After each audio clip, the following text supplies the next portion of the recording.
This is where it all starts. This is the beginning of happiness, contentment, and success. I'm contest chair, fellow Toastmasters, and honored guests. You may have heard, you are what you eat, but what are you feeding your mind? The books you read, the music you listen to, the people you spend your time with, television and other videos that you watch, your self-talk, those things that you dwell on. Even your body language affects how you think and feel about yourself. Let's start with books. Are you reading good books? Yes, I said books. I know they may seem archaic to some people, but there are some great timeless books out there, and some good newer ones as well. I suggest at least 10 pages of a good book a day. Just 10 pages, how much time would that take? Some books can help you to have a more positive philosophy, while others help to increase your knowledge in your field of interest. You can also get books on CDs or audio downloads that you can listen to anytime, like while you're in the car or getting some exercise. What music do you listen to?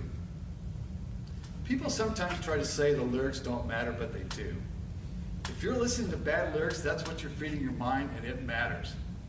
Listen to music that inspires you to be a better person, a better version of you. Listen to music that improves your mood. I've heard it said many times, you are the equivalent of the 5 people you spend the most time with. And I believe that's true. The number itself doesn't matter. It could be 4 or 6 or 10 people that you spend the most time with. The point is that you are influenced by those with whom you associate. It affects your general philosophies, negative or positive, your decision making, your self-esteem, and many other areas of your life as well. I've also heard if you're the smartest person in the room, then you're in the wrong room. Now obviously that one's not true 100% of the time, but hang out with people you can learn from. People who are going to raise your level of thinking, not lower it. It may be a tough decision to make, but there may be some people in your life you need to cut out altogether, or at least reduce the amount of time you spend with them, and other people with whom you need to spend more time. Most of broadcast television is not good in my opinion.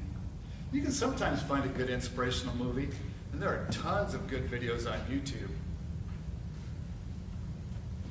I'm not saying you have to cut out regular television altogether, although that might not be a bad idea. But pay attention to what you're feeding your mind and clean it up. Look for good content. What are you telling yourself about yourself? Never say anything about yourself you don't want to become reality. Patrick Shaw said the most important story you will ever hear is the story you tell yourself about yourself. Let me say that one again. The most important story you will ever hear is the story you tell yourself about yourself. Is your self-talk positive or negative? Are you dwelling on problems or solutions? Are you building yourself up or tearing yourself down? Sometimes it's as simple as saying, I like myself, I like myself, I like myself. Lastly, your body language. Believe it or not, studies have shown that our body language, our nonverbals as social scientists call them, affect how we think and feel about ourselves. I suggest power posing. It's helped me. It's basically any pose or position where you spread out like this. You make yourself bigger.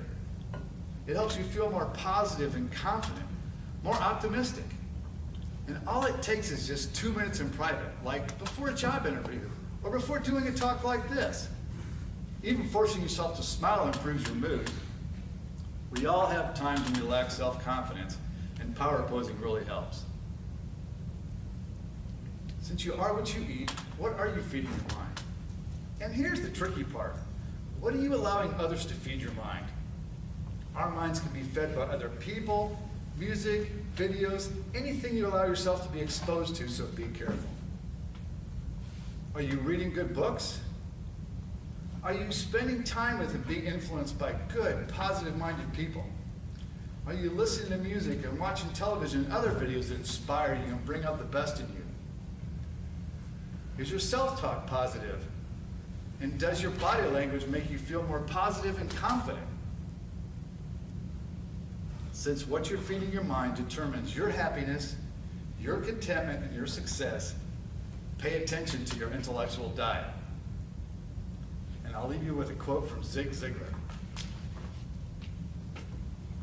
You are what you are and where you are because of what's gone into your mind, but you can change what you are and where you are by changing what goes into your mind.